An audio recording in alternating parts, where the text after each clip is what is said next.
The federal government just declared that carbon dioxide, the gas heating our planet, is no longer a threat to human health. That's not an exaggeration. That's now official policy.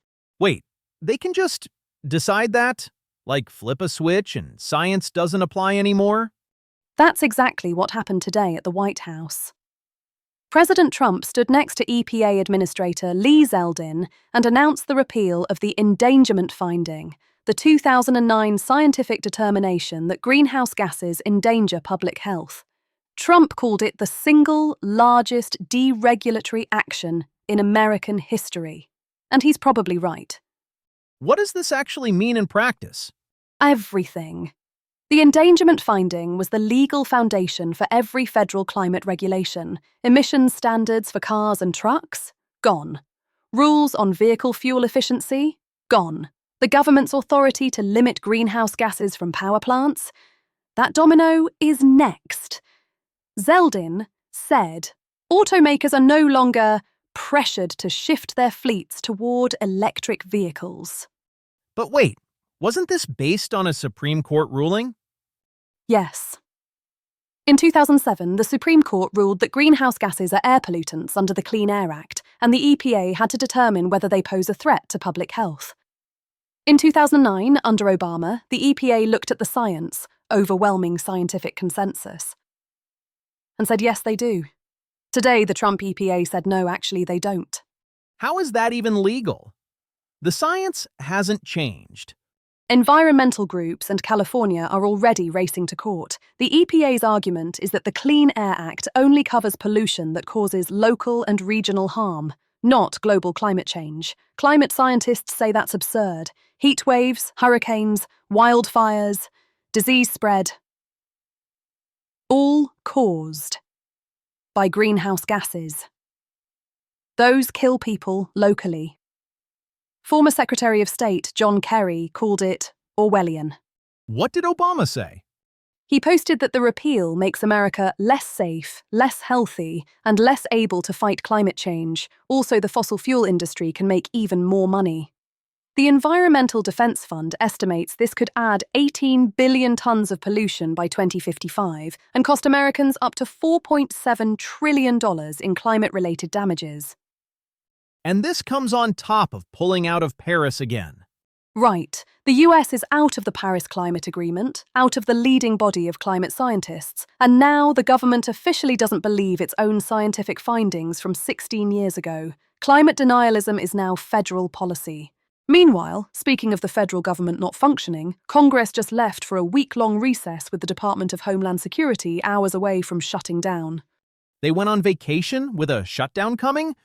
They sure did. The deadline is midnight Friday. Democrats blocked a full-year funding bill and a 2-week extension. They want stringent reforms to ICE, immigration and customs enforcement, before they'll vote yes. Republicans couldn't peel off a single Democrat. This is about Minneapolis, right? The ICE shootings?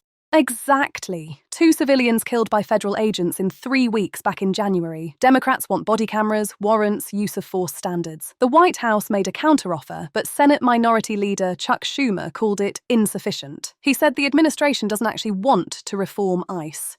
So, what happens when it shuts down? TSA, Coast Guard, FEMA, Border Patrol, they all work without pay. Essential operations continue, but it's messy. Senate Majority Leader John Thune said if there's a breakthrough in negotiations, lawmakers are on 24-hour notice to return. But talks are stuck. This would be the 3rd partial shutdown this Congress.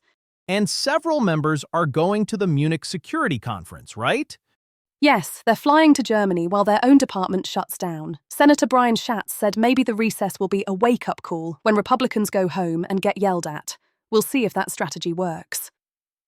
Now to a story that's been gripping the nation. It's been 12 days since Nancy Guthrie, the 84-year-old mother of Today Show host Savannah Guthrie, was kidnapped from her home in Tucson. What's the latest?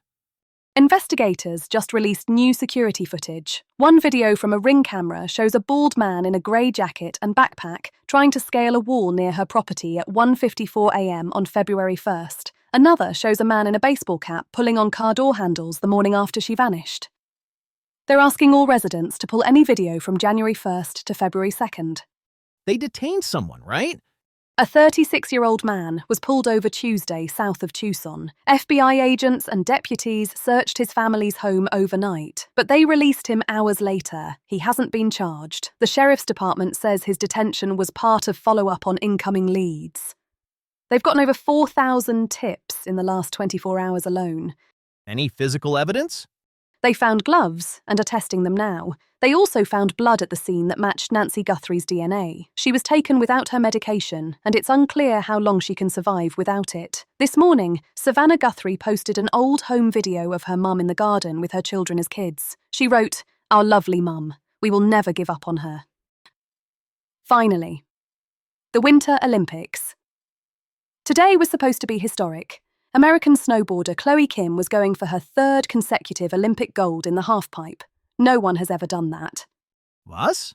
She came up just short. Kim scored an 88 on her first run and was in first place. But South Korea's Gaon Choi, who is 17 years old, landed a run that scored 90.25 and took the gold. Kim crashed on her third run trying to answer. She takes home silver. How is she handling it? Remarkably well. She said, "I feel amazing. It wasn't looking too good for me a month ago, and I've hardly gotten to practice. The fact that I was able to come out tonight, all this pressure in the world and land a run, I'm just so proud of myself." That's grace under pressure. And a 17-year-old took it from her. That's sports. Italy's Federica Brignone also won gold today in the Super G on home snow, less than a year after tearing her ACL. The Olympics are full of these comeback stories and heartbreak. So, to recap, the US government no longer believes carbon dioxide is dangerous. That's official policy now. Congress went home with Homeland Security shutting down at midnight Friday. Savannah Guthrie's mother is still missing after 12 days, and investigators are testing gloves and running down thousands of tips. And Chloe Kim's quest for Olympic immortality ended with silver. That's where we are. Heavy day. They usually are. Thanks for watching. We'll see you tomorrow.